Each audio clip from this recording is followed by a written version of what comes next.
Assalamualaikum warahmatullahi wabarakatuh. Salam Pramuka.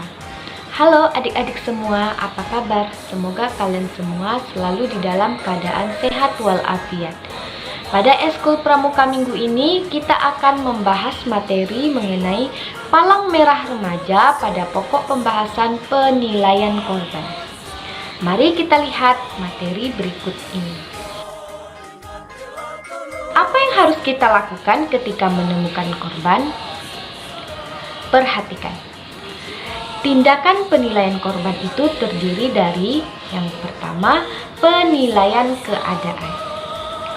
Pada saat sampai di lokasi kejadian, hal yang pertama kali harus dilakukan adalah menilai keadaan lingkungan sekitar. Apakah aman atau tidak bagi dirinya, atau jika ragu lebih baik meminta bantuan kepada orang dewasa. Perhatikan juga yang pertama, bagaimana kondisi pada saat itu. Kemudian kemungkinan apa saja yang akan terjadi dan bagaimana mengatasinya. Dan diingat juga bahwasanya amankan diri sendiri terlebih dahulu, karena keselamatan penolong itu adalah hal yang nomor satu. Dalam melakukan tugas sebagai penolong juga diperlukan berbagai informasi untuk menunjang penilaian.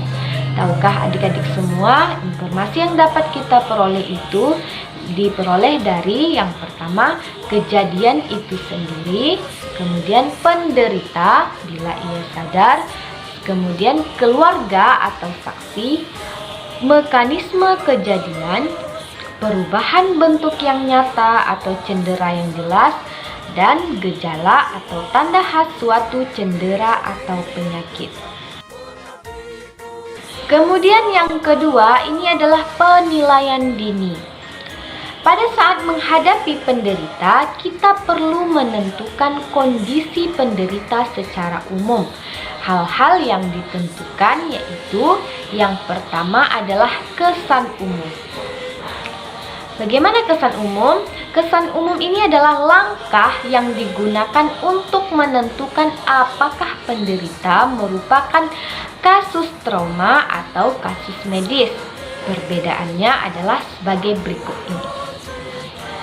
Kasus trauma ini adalah kasus yang disebabkan oleh suatu ruda paksa mempunyai tanda-tanda yang jelas dan terlihat atau teraba, misalnya luka bakar, memar, patah tulang, dan lain sebagainya.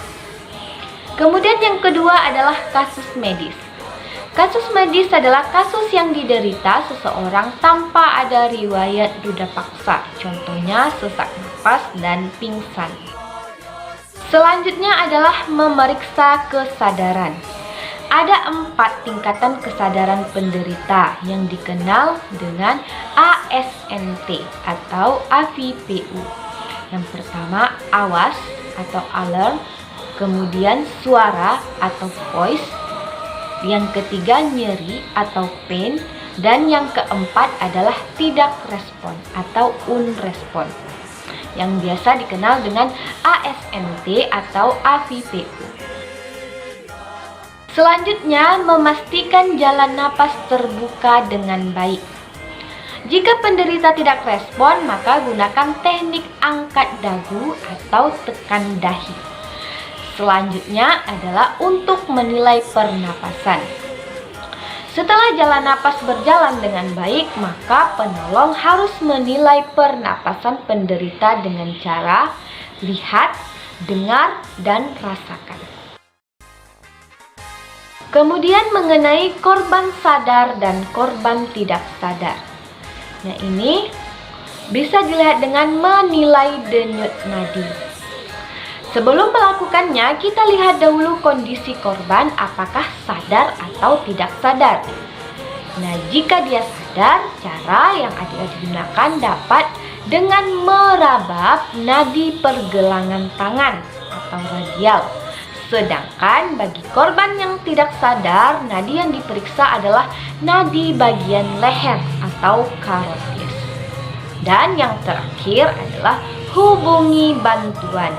Usahakan untuk segera meminta bantuan rujukan. Kita bisa meminta bantuan kepada orang lain atau melakukannya sendiri, misalnya dengan menelpon.